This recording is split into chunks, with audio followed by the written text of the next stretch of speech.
Hi guys, good morning. 21 April 2029 హిందూలోని editorial చూద్దామండి. ఈ వీడియోలోకి వెళ్ళబోయే ముందు ఈ వీడియోని మీరు చివరి వరకు చూడండి. నచ్చితే లైక్ చేయండి, షేర్ చేయండి. మీరు ఏదైనా చెప్పాలి అనుకుంటే కింద కామెంట్ రూపంలో తెలియజేయండి. ఇంకా సబ్స్క్రైబ్ అవ్వడం వాళ్ళు ఎవరైనా ఉంటే సబ్స్క్రైబ్ అవ్వండి. Thank you very much.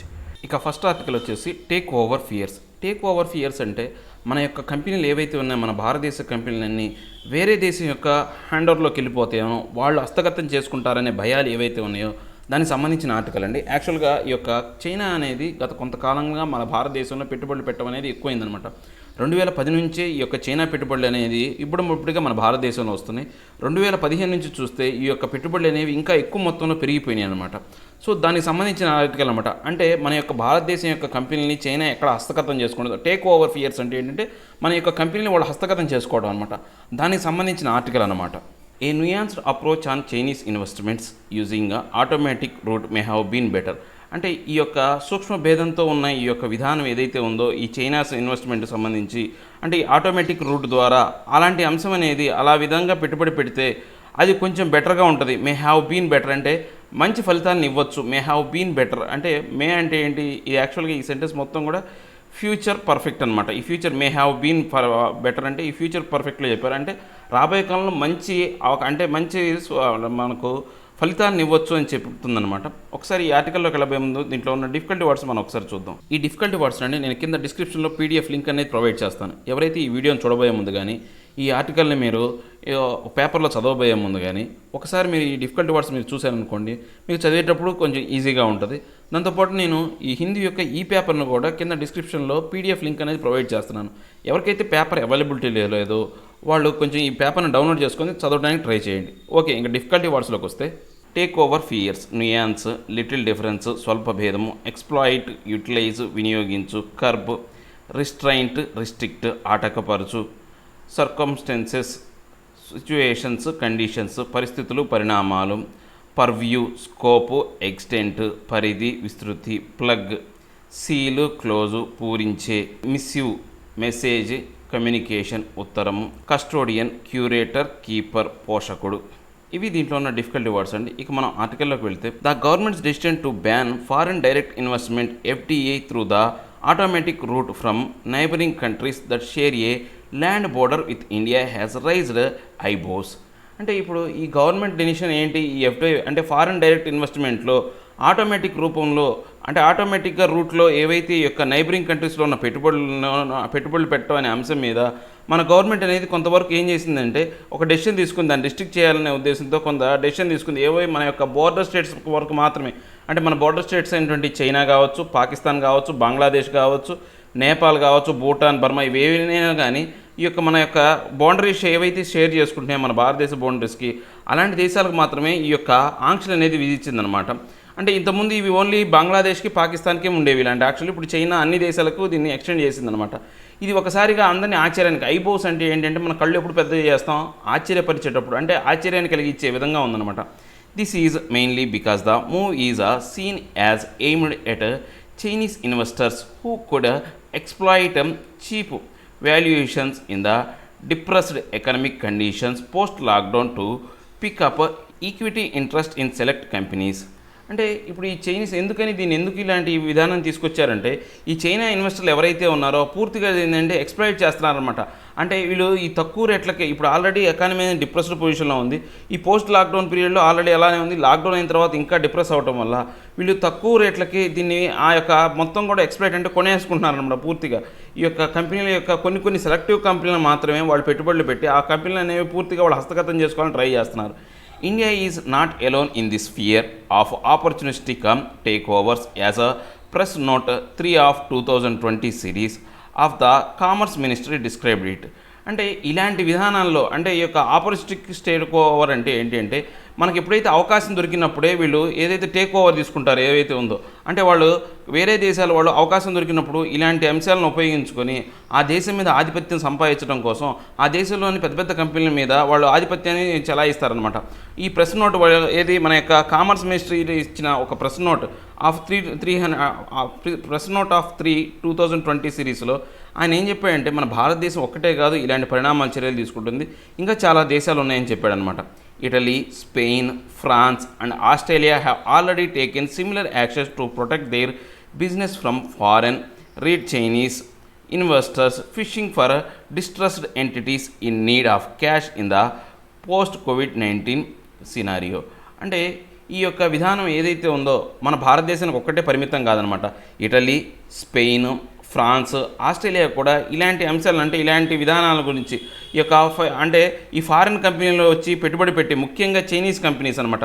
ఆ చైనాకు చెందిన కంపెనీస్ అన్నీ కూడా ఒక్కసారిగా ఈ యొక్క ఫిషింగ్ అనమాట, అంటే చేపల చేపలను ఎలా వేటాడతారో అలా వేటాడుతున్నారు. ఎలాంటి టైంలో డిప్రెస్డ్ ఆల్రెడీ ఎకానమీ మొత్తం కూడా ఈ COVID-19 వల్ల, అంటే ఈ COVID-19 ప్రభావం తర్వాత ఏమైందంటే బాగా డిస్ట్రెస్లో ఉందన్నమాట. బాగా తక్కువ స్థాయిలో ఉంది ఎకానమీ అనేది, బాగా పడిపోయే స్థితిలో ఉన్నప్పుడు ఈ చైనా కంపెనీలన్నీ కూడా ఈ ప్రపంచంలోని అన్ని దేశాల మీద వాళ్ళు ఈ యొక్క కంపెనీల మీద దాడి చేస్తూ కొంటున్నారన్నమాట. సో ఆ చైనా యొక్క దాడిని తగ్గించడం కోసమే ఇలాంటి చర్యలు తీసుకుంటున్నారన్నమాట. Chinese investment in India has been on a sharp up curve in the last 5 years. అంటే ఈ యొక్క చైనా యొక్క పెట్టుబడులు మనం గత 5 సంవత్సరాలుగా చూసుకుంటే ఈ యొక్క ఒక్కసారిగా దీని యొక్క కర్వ్ అనేది బాగా ఎక్కువ స్థాయిలో పెరిగిపోయింది. అంటే వీళ్ళ పెట్టుబడులు అనేవి పెరిగిపోతున్నాయి అనమాట. According to a Brookings India study, the total current and planned investment by Chinese entities is over 26 billion. అంటే మనకి ఈ బ్రోకరింగ్ ఇండియా స్టడీ అనేది బ్రోకరింగ్స్ ఉంటాయి అనమాట. అంటే ఈ షేర్ మార్కెట్కి సంబంధించిన బ్రోకర్స్ సంబంధించి మన భారతదేశం చెప్పిన లెక్కల ప్రకారం వాళ్ళు ఎంత చెప్పారు అంటే దగ్గర ఈ 5 ఏళ్ల కాలంలోనే ఈ యొక్క చైనా కంపెనీల వాళ్ళు ప్లాన్డ్ కావచ్చు, లేకపోతే కరెంట్ కావచ్చు. అంటే ప్లాన్డ్ అంటే ఏంటంటే లాంగ్ స్టాండింగ్లో వీళ్ళు పెట్టుబడులు పెడతారనమాట.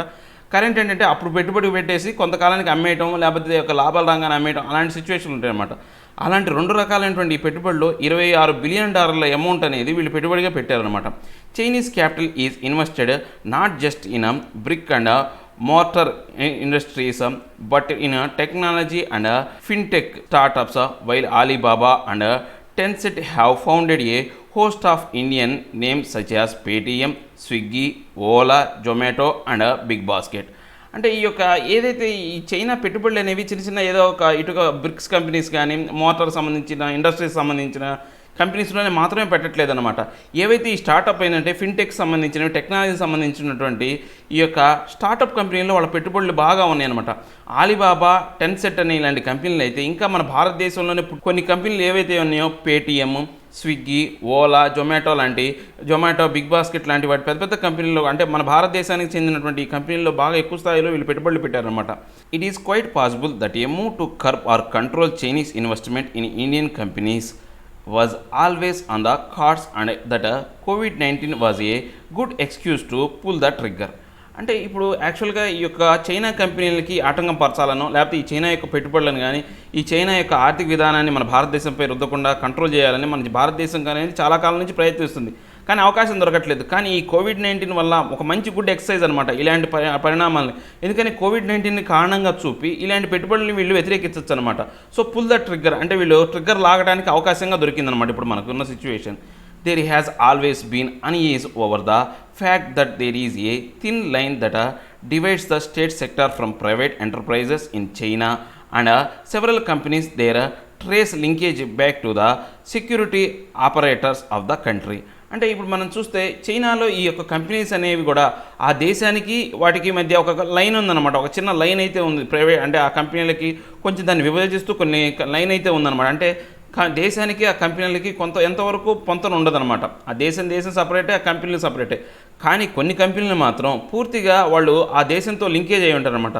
అవన్నీ కూడా ఆ దేశానికి ఒక సెక్యూరిటీ ఆపరేటర్స్ లాగా, అంటే వాళ్ళ రక్షణ కోసం ఉపయోగించుకునే ఒక వస్తువులాగా ఆ కంపెనీలు వాడుకుంటారనమాట. అలాంటి కంపెనీలు అనేవి మన భారతదేశంలో పెట్టుబడి పెట్టాయనుకోండి, ఆ దేశ రక్షణ కోసం మన దేశానికి హాని కలిగించే విధంగా చేయొచ్చు అనమాట. So, while the decision to introduce a layer of government approval is probably valid in the current circumstances, the government could have adopted a more nuanced approach.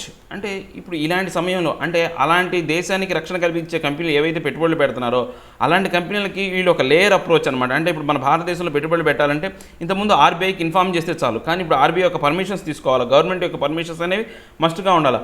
ఇలాంటి విధానం అనేది అడాప్ట్ చేసుకోవటం వల్ల ఈ యొక్క సూక్ష్మంగా దాని యొక్క విధానాన్ని, అంటే వాళ్ళు భారతదేశంపై చేస్తున్న ఏదైతే ఈ యొక్క ప్రమాదాన్ని తగ్గించే విధంగా చేయొచ్చు అనమాట. Greenfield investments should have been kept out of the purview as they do not pose a threat of takeover of existing businesses. అంటే గ్రీన్ఫీల్డ్ ఇన్వెస్ట్మెంట్ అంటే కొన్ని రకాలైనటువంటి పెట్టుబడులు అనేవి ఆ పరిధి వాటి యొక్క పరిధిని కనుక మనం చూస్తే అవి పెద్దగా ప్రమాదం అంటే ఆ టేక్ ఓవర్స్ ఆ యొక్క కంపెనీల్లో పెట్టుబడులు పెట్టినా వాళ్ళు ఆ కంపెనీని టేక్ ఓవర్ చేసినా మనకు ఎగ్జిస్టింగ్ బిజినెస్కి పెద్దగా ప్రమాదం ఏమి ఉండదన్నమాట. To the contrary they create new capacities and business in the country. అంటే దానికి వ్యతిరేకంగా వీళ్ళు ఏం చేస్తున్నారంటే దానికి కాంట్రరీగా దానికి కాంట్రవర్సీకి వీళ్ళు ఏం చేస్తున్నారంటే కొత్త విధానాలు అన్నమాట, క్రియేట్ న్యూ కెపాసిటీస్, కొన్ని కొత్త సామర్థ్యాలను బిజినెస్లను ఆ దేశంలో వీళ్ళు డెవలప్ చేసుకుంటూ వస్తున్నారనమాట. A distinction should also have been made based on the class of investors. అంటే ఇప్పుడు మనం వీటిని ఎలా విడగొట్టవచ్చు, వీటి మధ్య ఎలా మనం డిఫరెన్స్ చెప్పొచ్చు అంటే ఆ యొక్క ఇన్వెస్ట్మెంట్ యొక్క క్లాసును బట్టి ఎవరు ఎలాంటి వాళ్ళు పెట్టుబడులు పెడుతున్నారో వాళ్ళ యొక్క క్లాసును బట్టి మన యొక్క ఈ భేదాభిప్రాయాలు మనం చెప్పొచ్చు అనమాట. Venture capital funds or financial investors who may not necessarily be interested in taking over and running a business. అంటే ఇప్పుడు క్యాపిటల్ అంటే వెంచర్ క్యాపిటల్ ఫండ్స్ అంటే ఈ యొక్క ఏవైతే యొక్క మన యొక్క రియల్ ఎస్టేట్ రంగం అలాంటివన్నీ కూడా ఈ యొక్క వెంచర్ క్యాపిటల్ ఫండ్స్ అంటారన్నమాట. దాంతోపాటు ఫైనాన్షియల్ ఇన్వెస్టర్స్ ఎవరైతే ఉన్నారో ఆర్థికపరమైనటువంటి పెట్టుబడులు పెట్టేవాళ్ళు ఎవరైతే ఉన్నారో వాళ్ళందరూ కూడా ఏంటంటే లాభాలు మాత్రమే చూసుకుంటారు, కానీ ఆ బిజినెస్ని తీసుకొని టేక్ ఓవర్ చేసుకొని రన్నింగ్ చేయాలా లేకపోతే ఆ యొక్క వ్యాపారాన్ని తమ హస్తగతం చేసుకొని తామే నడపాలనే కోరికలు మాత్రం వాళ్ళకు ఉండవు అనమాట. While the FDI route has been plugged it is not clear what happens to investment that come through the market route. అంటే ఇప్పుడు ఎస్బీఐ ఏం చేసిందంటే పూర్తిగా ఏంటి ఆ యొక్క ఏవైతే విధానాలు ఉన్నాయో అవన్నీ కూడా బాగా కష్టతరం చేసిందనమాట. ఎందుకని రాబోయే కాలంలో ఈ మార్కెట్ అనేది ఎలా మారుతుందో ఈ మార్కెట్ విధానం ఎలా ఉంటుందో చెప్పలేం కాబట్టి ఇప్పటి నుంచే వీళ్ళు ఏంటి జాగ్రత్త చర్యలు తీసుకుంటున్నారనమాట. SEBI has already sent out messages to custodian asking for details of Chinese holding in listed entities. అంటే ఈ యొక్క సెబీ అంటే ఏంటంటే ఎక్స్చేంజ్ బోర్డ్ ఆఫ్ ఇండియా అనమాట. ఈ యొక్క మన భారతదేశానికి సంబంధించి పెట్టుబడులకు సంబంధించి ఇదే పూర్తిగా దీన్ని చూస్తుంది అనమాట. Security exchange board of India అనేది ఇదనమాట. ఆల్రెడీ ఈ సెబీ అనేది అందరికీ మెసేజ్ పంపించింది, ఎవరైతే ఈ యొక్క కంపెనీల కస్టోడియన్స్ ఉంటారో అంటే వాళ్ళ యొక్క నిర్వహించే వాళ్ళు కావచ్చు లేకపోతే అధినేతలు కావచ్చు వాళ్ళందరికీ కూడా ఆ చైనీస్ హోల్డింగ్స్ సంబంధించిన ఏవైతే మన భారతదేశంలో కొన్ని కంపెనీస్ ఉన్నాయి కదా ఆ యొక్క కంపెనీల యొక్క అధిపతులు ఎవరైతే ఉన్నారో వాళ్ళందరికీ కూడా ఒక మెసేజ్ పంపించినాయి, ఎవరైతే మీ దేశంలో మీ యొక్క కంపెనీలో చైనీస్ యొక్క పెట్టుబడులు ఎవరైతే ఉన్నాయో వాళ్ళ యొక్క లిస్ట్ మొత్తం కావాలా, వాళ్ళ యొక్క డీటెయిల్స్ మొత్తం మాకు తెలియజెప్పాలని చెప్పేసి మన భారతదేశంలో ఉన్న కంపెనీలకు వీళ్ళు ఆల్రెడీ మెసేజ్ పంపించారన్నమాట ఈ security exchange board of India అనేవాళ్ళు. How will this be regulated అంటే ఇప్పుడు దీన్ని ఎలా రెగ్యులేట్ చేస్తారు and again what happens to FDI that comes in through entities registered in countries that do not share a land border with India but which may trace their beneficial ownership to China. అంటే ఇప్పుడు ఇలాంటి సమయంలో వీళ్ళు ఎలాంటి చర్యలు తీసుకుంటారో అంటే ఎలాంటి కొత్త విధానాలు తీసుకొస్తారో మనకు తెలియదు అనమాట. అంటే ఇప్పుడు నెక్స్ట్ మనకు ఏమవుతుంది ఈ ఎఫ్డిఏ అవుట్కమ్స్లో మనం చూస్తే ఈ పెట్టుబడిలో చూస్తే ఇప్పుడు ఏం చేస్తున్నాం మనం బోర్డర్ స్టేట్స్ మాత్రమే మనం కంట్రోల్ చేస్తున్నాం, కానీ కొన్ని దేశాలు మన భారతదేశ బోర్డర్లు కాకుండా వేరే దేశాలు ఉన్నాయన్నమాట, వాళ్ళు పెట్టుబడులు పెట్టచ్చు. ఆ పెట్టుబడులు పెట్టిన ఆ యొక్క దేశాల నుంచి వచ్చిన పెట్టుబడుల్లో చైనా ఓనర్షిప్ ఉన్న కంపెనీలు కూడా కొన్ని ఉన్నాయి. సో అక్కడి నుంచి కనుక ఇలాంటి పెట్టుబడులు వస్తే అప్పుడు ఏం చేయాలా, అప్పుడు ఎలాంటి రిస్ట్రిక్షన్స్ తీసుకోవాలా, అప్పుడు ఎలాంటి రెగ్యులేషన్స్ తీసుకురావాలనేది ఇప్పుడు ప్రశ్నార్థకం అయిందనమాట. And now that the wall has been raised approval should be quick for investment proposal in the technology startup space where cash burn is high and existing investors are often tapped for a top-up investment. అంటే ఈ యొక్క ఇప్పుడు ఎట్లయింది ఈ యొక్క అంటే గోడలన్నింటినీ పెంచారు. అంటే గోడలు పెంచడం అంటే ఏంటంటే అవరోధాలు కల్పించారన్నమాట, పెట్టుబడులు అవరోధాలు కల్పించారనమాట. కానీ ఈ యొక్క ఇన్వెస్ట్మెంట్ అనేది అంటే టెక్నాలజీకి సంబంధించిన స్టార్టప్ ఇన్వెస్ట్మెంట్లో మాత్రం పెట్టుబడులకు అవకాశాన్ని ఇచ్చారు. ఎందుకని ఇక్కడ మనీ అనేది క్యాష్ అనేది ఎక్కువగా బాయిల్ అవుట్ అవుతుంది అనమాట, బర్న్ అయిపోతూ ఉంటుంది. అంటే ఈ టెక్నాలజీలో మనం ఎంత పెట్టుబడి పెట్టినా కానీ ఆ ప్రయోగం అనేది సక్సెస్ అయిందనుకోండి మనకు మంచి ఫలితాలు వస్తాయి. ఒకవేళ టెక్నాలజీలో ఆ యొక్క ప్రయోగం ఫెయిల్ అయిందనుకో దానికి పెట్టిన పెట్టుబడి అంతా కూడా నాశనం, దానివల్ల ఉపయోగం ఏమి ఉండదన్నమాట. సో అలాంటి వాటిలో మాత్రం ఇన్వెస్ట్మెంట్ పెట్టారు. ఇలాంటి ఎగ్జిస్టింగ్ ఇన్వెస్టర్స్ ఎవరైతే ఉన్నారో అప్పుడప్పుడు వాళ్ళ యొక్క టాప్అప్ ఇన్వెస్ట్మెంట్ అనేది వీటిలో పెడుతూ ఉంటారనమాట. ఇలాంటి సిచ్యువేషన్ అనేది మన భారతదేశంలో ఇప్పుడు ప్రస్తుతానికి ఈ యొక్క పెట్టుబడులకు సంబంధించిన అంశాల గురించి డిస్కస్ చేశారండి. ఇక నెక్స్ట్ వచ్చేసి మూన్ రైజింగ్ అనమాట. అంటే ఇది పెద్ద సౌత్ కొరియాలో మన ఎలక్షన్స్ జరిగినాయి అనమాట. సౌత్ కొరియాలో జరిగిన ఎలక్షన్స్ గురించి మనకు ఎక్స్ప్లెయిన్ చేసిన ఆర్టికల్ అండి. ఇది ఎంత పెద్ద ఇంపార్టెంట్ ఏం కాదు. సౌత్ కొరియాలో ఆ ఎలక్షన్ సిస్టమ్ ఏంటి, తర్వాత అక్కడ ఏ పార్టీలు ఉన్నాయి, ఏ పార్టీలు ఎన్ని సీట్లు కైవసం చేసుకున్నాయి, ఇలాంటి అంశాలన్నీ ఇచ్చారు. ఒకసారి మీరు చూడండి, మీకు ఇంట్రెస్ట్ ఉంటే చూడండి. ఇది మనకు ఎగ్జామ్ పాయింట్ ఆఫ్ వ్యూలో అంత ఇంపార్టెంట్ కాబట్టి నేను నెక్స్ట్ పేజ్లోని ఇంకో ఆర్టికల్ చెప్పాలనుకుంటున్నాను. To Kerala from Singapore. అంటే ఇది అంటే మనకి అడ్రస్ చేసేది ఏంటి కేరళ గురించి చెప్తున్నాం. టు కేరళ అంటే కేరళకు మనం అడ్రస్ చేస్తున్నాం అనమాట. ఎక్కడి నుంచి వీళ్ళు కేరళ అనేవాళ్ళు మన రాష్ట్రం, ఈ కేరళ రాష్ట్రం అనేది ఎవరిని ఆదర్శంగా తీసుకొని ఈ కోవిడ్-19కి వ్యతిరేకంగా పోరాడింది అంటే సింగపూర్ను ఆదర్శంగా తీసుకొని వీళ్ళ యొక్క ఆ కోవిడ్-19కి వ్యతిరేకంగా పోరాడనమాట. ఎందుకనే ఈ యొక్క సింగపూర్కి కేరళకి చాలా అంటే సిమిలర్ క్వాలిటీస్ ఉన్నాయన్నమాట. భౌగోళిక పరంగా కావచ్చు, ఆర్థిక పరంగా కావచ్చు, లేకపోతే ఈ యొక్క వైద్య పరంగా కావచ్చు, లేకపోతే విద్యాపరంగా కావచ్చు, వీటన్నిటికి కూడా చాలా సిమిలర్ దగ్గర పోలికలు ఉన్నాయన్నమాట కేరళకి. భౌగోళికంగా అది కూడా ఒక సముద్రపాన్ని యొక్క బోర్డర్ని షేర్ చేసుకుంటుంది. సో ఇక్కడ కేరళ కూడా అంతే. దాంతోపాటు ఆర్థికంగా మన ఎడ్యుకేషన్ పాయింట్ ఆఫ్ వ్యూలో సింగపూర్ అనేది ది బెస్ట్ ఎడ్యుకేషన్. మన భారతదేశంలో కూడా చూస్తే కేరళ అనేది ది బెస్ట్, అన్ని రాష్ట్రాల్లోకి ది బెస్ట్ ఎడ్యుకేటర్ అనమాట. సో వీళ్ళకి పర్ క్యాపిటల్ ఇన్కమ్ కూడా కేరళలో ఎక్కువే, సింగపూర్లో చాలా ఎక్కువ.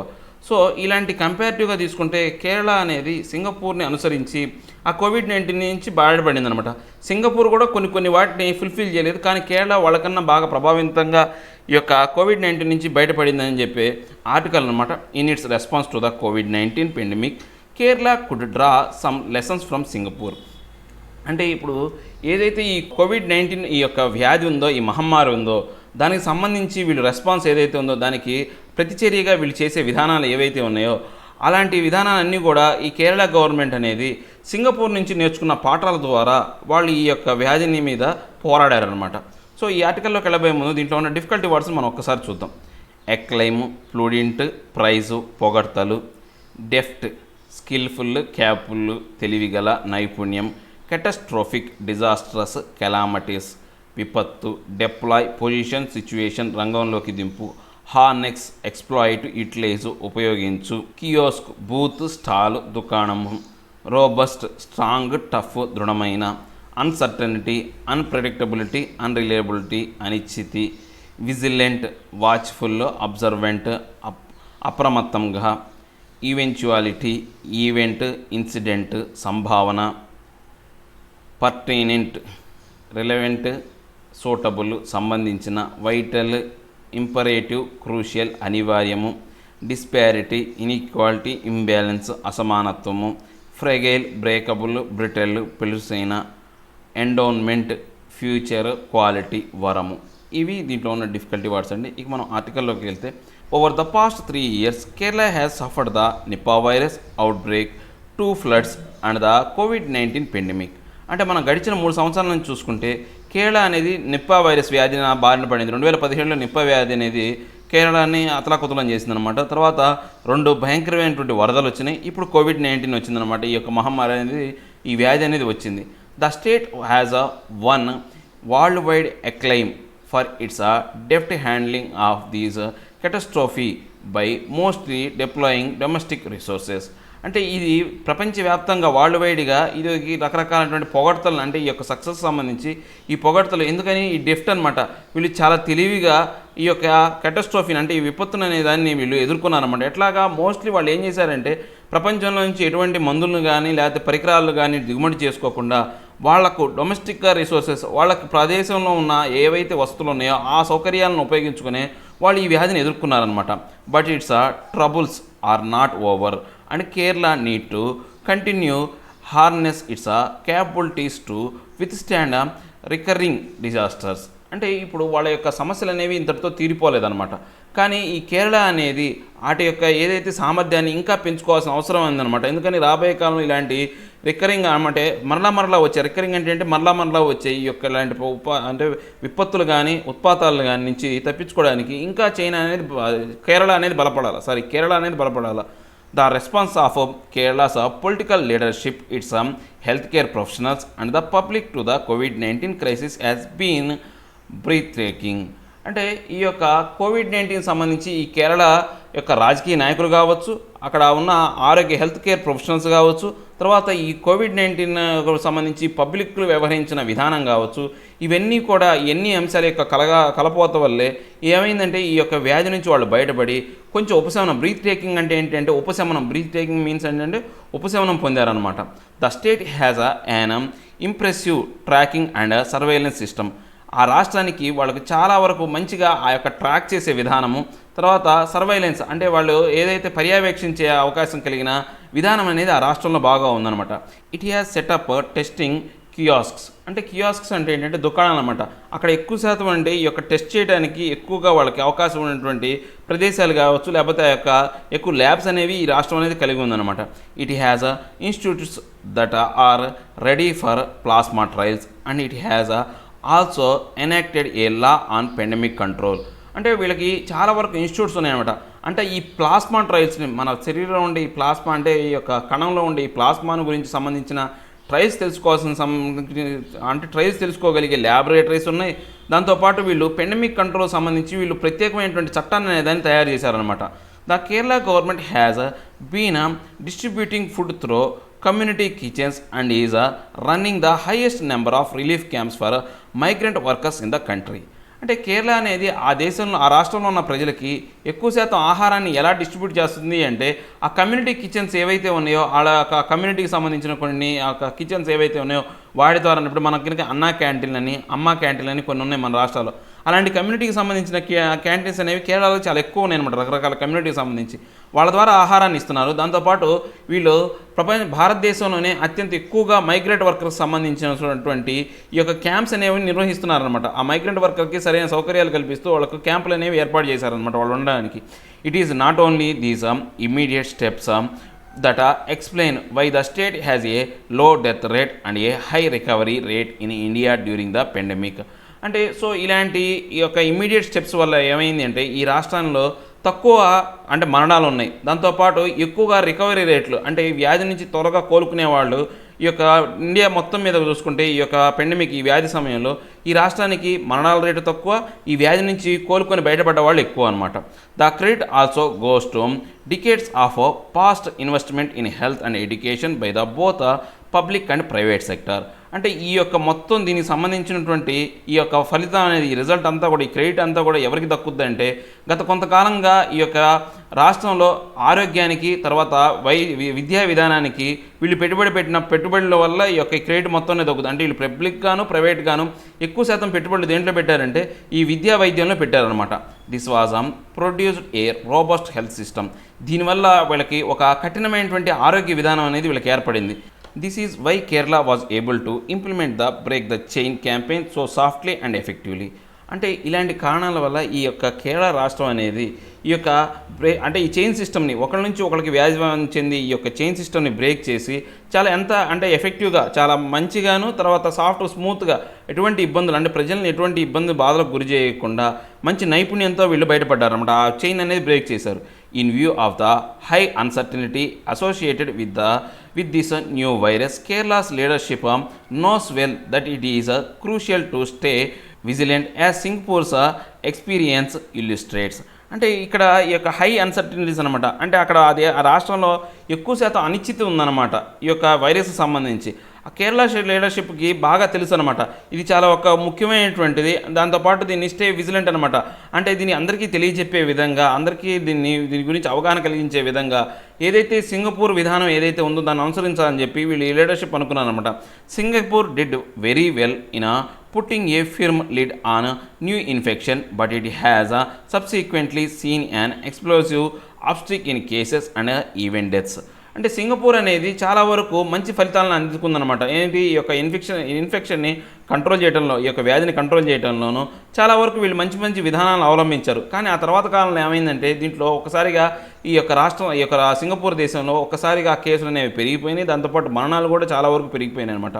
2 మేజర్ ఛాలెంజెస్. అంటే ఇక్కడ వీళ్ళకి ఈ వ్యాధికి సంబంధించి 2 ముఖ్యమైనటువంటి సవాళ్ళు ఉన్నాయన్నమాట. 2 eventualities from Singapore's experience are pertinent for Kerala. అంటే ఈ యొక్క సింగపూర్ ఎటువంటి ఒక అంటే సంభావనలు అంటే పొజిషన్లో ఏటువంటి ఈవెంట్స్ ఏవైతే జరిగినాయో, సింగపూర్లో ఏవైతే జరిగినాయో అలాంటి సేమ్ అంటే ఈవెంట్స్ అనేవి కేరళకు కూడా సంభవించే అవకాశం ఉందన్నమాట. అంటే అలాంటి పరిస్థితులు దీనికి ఉన్నాయన్నమాట.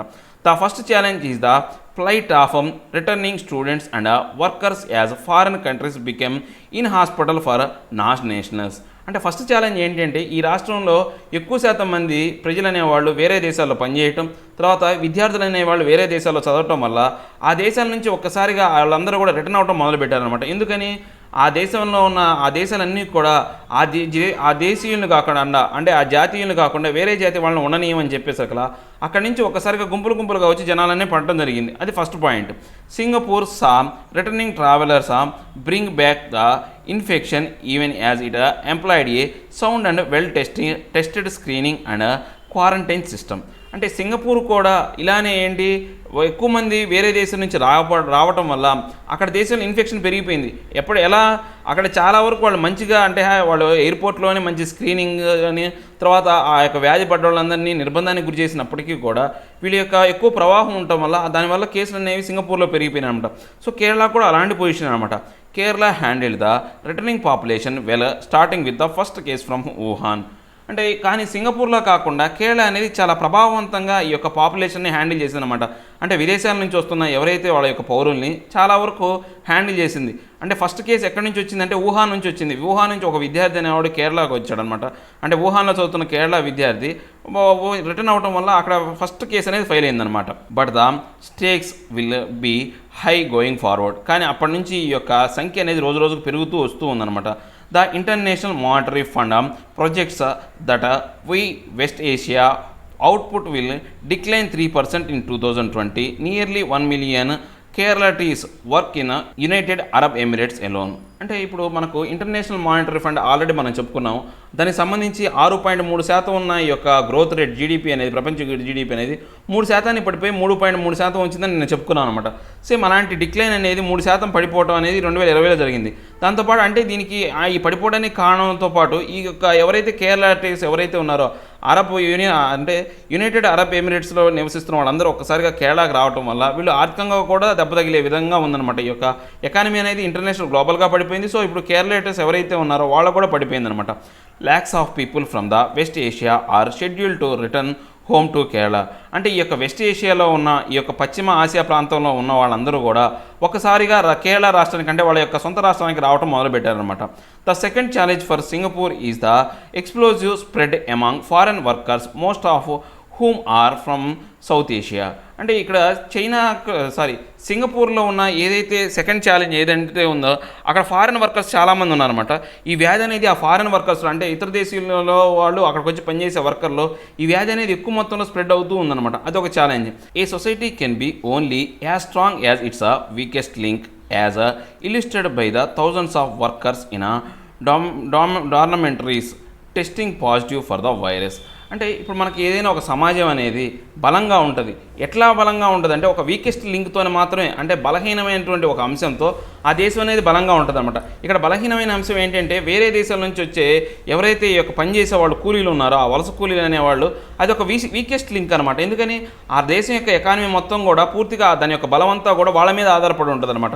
వాళ్ళకి ఏదైనా ప్రమాదం జరిగిందనుకోండి ఆ దేశం యొక్క అంటే అది స్ట్రాంగ్గా ఉన్నప్పటికీ దేని ద్వారా స్ట్రాంగ్గా ఉంది ఒక వీకెస్ట్ లింక్ ద్వారా స్ట్రాంగ్గా ఉందన్నమాట. అలాంటి థౌజండ్స్ ఆఫ్ పీపుల్ని ఒక డార్మెంటరీలో ఉంచి అలాంటి వాళ్ళకి ద్వారా పనులు చేయించుకోవడం వల్ల ఈ కేసెస్ అనేవి పాజిటివ్ కేసెస్ అనేవి చాలా ఎక్కువ మొత్తంలో ఉన్నాయన్నమాట. నెక్స్ట్ యాజ్ గురించి అడిగారండి. అంటే యాజ్ అనేది ఎలా ఉపయోగిస్తాం అనేది అడిగారు. ఎప్పుడైనా సరే రెండు నౌన్లు మనం కంపేర్ చేసేటప్పుడు యాజ్ను ఉపయోగిస్తాం అనమాట. అంటే ఇప్పుడు Rama as well as Sita అంటాం. సో అలానే ఇప్పుడు చూడండి మనకి ఇక్కడ ఈ యొక్క సెంటెన్స్లో మనం చూసుకుంటే a society can only as strong as అంటే ఇప్పుడు స్ట్రాంగ్ అంటే బలమైన అది ఒక నౌన్ అనమాట. As strong as its weakest link అది కూడా ఒక నౌన్. అంటే రెండు నౌన్స్ను మనం ఎప్పుడైనా ఇది కంపేరిటివ్ అనమాట. ఈ కంపేరిటివ్ డిగ్రీకి వాడినప్పుడు మాత్రమే ఈ యాజ్ అనేదాన్ని మనం చాలా వరకు ఉపయోగిస్తాం. కొంతమంది నేను నాకు మెసేజ్ చేశారనమాట యాజ్ అనేది ఎలా వాడతాను. సో రెండు నౌన్స్ని అంటే వాటి యొక్క గుణాలని మనం కంపేర్ చేసేటప్పుడు మాత్రమే ఈ యాజ్ అనే దాన్ని వాడతాం అనమాట. ఇంకా యాజ్ గురించి మనం నెక్స్ట్ గ్రామటికల్ క్లాసెస్లో మనం చూద్దాం. A good measure of income equality and inclusion are vital for resilience of a society to calamities. అంటే ఒక మంచి ఒక గుడ్ మెజర్ ఆఫ్ ఇన్కమ్ అనేది మనకు మంచి కనుక ఆదాయం ఉందనుకోండి ఇలాంటి విపత్కరమైన పరిస్థితులు మనం ఈజీగా ఎదుర్కోవచ్చు అనమాట. సమాజంలో మంచి ఆదాయం ఉంటే ఇలాంటి యొక్క సమాజం మొత్తం కూడా ఆ యొక్క కలామిటీస్ ఏవైతే ఉన్నాయో విపత్తుల్ని కానీ లేకపోతే ఇలాంటి సంక్షోభాలు అనే వాటిని ఈజీగా ఎదుర్కోవచ్చు అనమాట. Low income groups and marginalised groups deserve attention not least in withstanding extreme events. అంటే ఎవరైతే ఈ తక్కువ ఆదాయం ఉన్నాళ్ళో తర్వాత మార్జినైజ్డ్ గ్రూప్ చిన్న సంస్థలు ఏవైతే ఉన్నాయో చిన్న ఆదాయాలు సంపాదించుకునే వాళ్ళు ఇంకా కొంచెం జాగ్రత్తలు వహించాలన్నమాట. డిజర్వ్ అటెన్షన్ అనమాట, జాగ్రత్తలు వహించాలి. ఎందుకని వాళ్ళు ఇలాంటి ఎక్స్ట్రీమ్ ఈవెంట్స్ వచ్చినప్పుడు వాళ్ళు ఎదుర్కోలేరు అనమాట ఇలాంటి సిచ్యువేషన్ని. డ్రాయింగ్ ప్యారలల్స్ అంటే ఇప్పుడు వీటి రెండింటి మధ్య ఈ యొక్క సమానతలు అనేవి ఎలాగో చూద్దాం. On income and distribution there is a parallel between Singapore and Kerala. అంటే ఇప్పుడు మన వాళ్ళకి సంబంధించిన ఆదాయాలకి లేకపోతే ఆదాయాన్ని వీళ్ళకు అందరికీ పంచడానికి సంబంధించి అంశాలలో ఈ సింగపూర్కి కేరళకి చాలా వరకు మధ్య పోలికలు ఉన్నాయన్నమాట. Singapore is a high income economy. Singapore అనేది ఎక్కువ ఆదాయాన్ని సంపాదించే ఒక ఆర్థిక వ్యవస్థ అనమాట. Despite recent progress it has among the highest income disparities in Asia. అంటే ఇప్పుడు మనం చూసిన ఈ యొక్క కొత్త అంటే రీసెంట్ ప్రోగ్రెస్ అంటే కొత్తగా మారిపోయిన ఈ యొక్క పరిణామాల వల్ల మనం చూస్తే హైయెస్ట్ డిస్పారిటీస్ అనమాట. అంటే ఈ యొక్క ఆదాయంలో డిస్పారిటీస్ అనమాట. అంటే ఒకళ్ళకి ఎక్కువ శాతం ఆదాయం అనేది ఇన్కమ్ అనేది వస్తుంది, ఒకరికేమో చాలా తక్కువ మొత్తంలో ఆదాయం అనేది వస్తుంది అనమాట. ఈ ఆసియా ఖండంలోని ఈ డిస్పారిటీస్ అనేవి ఎక్కువగా ఉన్న దేశం ఏదంటే సింగపూర్ అనమాట. Kerala to has a high per capital income compare to other states. ఇప్పుడు కేరళ రాష్ట్రాన్ని కూడా వేరే రాష్ట్రాలతో పోల్చి చూస్తే ఈ యొక్క పర్ క్యాపిటల్ ఇన్కమ్ అంటే అందరి యొక్క తలసరి ఆదాయం మనం చూస్తే కనుక ఆ పర్ క్యాపిటల్ ఇన్కమ్ అనేది చాలా ఎక్కువ. But while it scores high on education and health, Kerala also rank high in income inequalities among the states. అంటే ఈ యొక్క ఆదాయం ఎక్కువ ఉన్నప్పటికీ కూడా వీళ్ళు ఎక్కువ శాతం ఈ మొత్తాన్ని డబ్బుల్ని దేనికి ఖర్చు చేస్తారంటే వైద్యానికి, విద్యకు ఖర్చు చేస్తారన్నమాట. దాంతోపాటు ఇన్కమ్ ఇన్ఈక్వాలిటీస్ అంటే మనకు పర్ క్యాపిటల్ ఇన్కమ్ అంటే ఎలా చూస్తాము, మొత్తం అది రాష్ట్రాన్ని యొక్క మొత్తం ఆదాయము బై మొత్తం జనాభా వేస్తాం. సో దానివల్ల ఏమవుతుంది, ఉన్నోడు లేనోడు అందరి యొక్క ఆదాయాలు కలిపేయడం వల్ల పర్ క్యాపిటల్ ఇన్కమ్ అనేది ఎక్కువగా ఉంటుంది. కానీ ఇప్పుడు ఈ ఇన్కమ్ ఇన్ఈక్వాలిటీస్ అంటే ఒకటికేమో బాగా లక్షల్లో ఆదాయం వస్తుంది, కొంతమందికి వందల్లో కూడా ఆదాయం ఉండదన్నమాట. అలాంటి ఇన్ఈక్వాలిటీస్ ఉన్న రాష్ట్రం కేరళ అనేది టాప్ అనమాట. సో సింగపూర్ లాగానే దీనికి కూడా ఉన్నాయన్నమాట. దీని లక్షణాలు కూడా సింగపూర్తో పోలి ఉన్నాయన్నమాట. To respond to COVID-19 Kerala will need to go full scale in testing. అంటే ఈ యొక్క కేరళ అనేది ఈ యొక్క కోవిడ్-19ని ఎదుర్కోవడానికి ఏం చేసిందంటే ఎక్కువ మొత్తంలో వీళ్ళు టెస్టింగ్ పరీక్షలకు వెళ్ళారనమాట. And implement isolation and better hygiene practices. అంటే వీళ్ళు దాంతోపాటు ఏం చేశారు, ఐసోలేషన్కి పంపించారు. ఎవరైతే ఈ టెస్టింగ్లో పాజిటివ్ వచ్చిన వాళ్ళందరినీ కూడా వాళ్ళ నిర్బంధానికి గురి చేశారనమాట. వాళ్ళని ఏకాకులం చేసి దాంతోపాటు వాళ్ళకి మంచి ఆరోగ్య విధానాలు అనేవి హైజీన్గా శుభ్రపరమైనటువంటి వాతావరణం కానీ మంచి ఈ యొక్క ట్రీట్మెంట్ అనేది ఇచ్చారనమాట. When the pandemic ends it would be a mistake for activities to return to business as usual. అంటే ఎప్పుడైతే ఈ వ్యాధి అంతరించిపోయిందో అంటే ఆ వ్యాధి తగ్గిపోయిందో అంటే ఆగిపోయిందో ఆ తర్వాత అందరూ ఏం చేస్తున్నారంటే వాళ్ళు చేస్తున్న తప్పు ఏంటంటే మళ్ళీ వాళ్ళు సాధారణ పొజిషన్ లాగా బిజినెస్లోకి వచ్చేసారనమాట. యాజ్ యూజువల్ ఎంతమందికి ఎలా ఉందో అలాంటివి వచ్చేసారనమాట. అది ఇప్పుడు వీళ్ళు చేస్తున్న తప్పు అనమాట. This is a great opportunity for Kerala to redouble its focus on health, education and environment, which will decide its trajectory of health and clinic calamities. అంటే ఇప్పుడు కేరళకు ఒక మంచి అవకాశం వచ్చిందనమాట. ఎందుకు రీడబుల్ అంటే వాళ్ళ యొక్క ఏవైతే ఈ యొక్క ఈ ఆరోగ్యం మీద వైద్యం మీద పెట్టే ఈ యొక్క అంశాలు ఏవైతే ఉన్నాయో ఆ అంశాలన్నిటి పెట్టుబడులన్నీ డబల్ చేయడానికి. ఎందుకని వీళ్ళు ఆ యొక్క పూర్తిగా దేనికి ఎడ్యుకేషన్ దానికి సంబంధించి ఎన్వైరన్మెంట్కి సంబంధించి ఇలాంటి హెల్త్ అండ్ క్లైమేట్ క్లామిటీస్ అంటే ఆరోగ్యపరమైనటువంటి తర్వాత వాతావరణపరమైనటువంటి విపత్తులు వచ్చినప్పుడు ఆ యొక్క ప్రభావాన్ని తగ్గించడానికి ఇవి ఉపయోగపడతాయి అన్నమాట. Given its topography, fragile ecology and high population density, Kerala is highly exposed to health and climate disasters. అంటే వాళ్ళ యొక్క ట్రోపోగ్రఫీ అంటే వాతావరణం ప్రాదేశిక పరంగా చూసినా కానీ, ఫ్రెగైల్ ఎకాలజీ అంటే యొక్క పెలుసైనటువంటి ఈ యొక్క వాతావరణ విధానం కావచ్చు, హై పాపులేషన్ ఫ్రెగైల్ అంటే పెలుసైన అనమాట, తర్వాత హై పాపులేషన్ అనమాట. అంటే పాపులేషన్ డెన్సిటీ అంటే మనకు తెలుసు కదా, పాపులేషన్ డెన్సిటీ అంటే జనసాంద్రత అంటే 1 కిలోమీటర్ పరిధిలో ఎంతమంది నివసిస్తారు అనే దానికి. 1 కిలోమీటర్ పరిధిలో అంటే ఎంతమంది ఉంటారు అంటే 1000 మంది ఉన్నారనుకోండి, అంటే ఒక్కొక్క చదరపు మీటర్కి ఒక మనిషి ఉంటున్నాడు అన్నట్టు. అలాంటి డెన్సిటీ అనేది కేరళలో చాలా ఎక్కువ అనమాట. తర్వాత వీళ్ళ యొక్క highly exposed to health and climate disasters అంటే ఇలాంటి అన్ని అంశాలు కూడా అంటే ఈ యొక్క ఫ్రెగైల్ ఎకాలజీ కావచ్చు, ఈ పాపులేషన్ డెన్సిటీ కావచ్చు, ఆ ట్రోపోగ్రఫీ ఆ ప్రాదేశిక ప్రదేశం అంటే ఆ వాతావరణ విధానం కావచ్చు, వాళ్ళకున్న భౌగోళిక పరిస్థితులు కావచ్చు, ఇవన్నీ కూడా వాళ్ళు ఎక్కువ శాతం ఈ యొక్క ఆరోగ్యపరమైనటువంటి విపత్తులకి ప్రభావితమయ్యేదే ప్రాంతంగా ఉంటుందన్నమాట.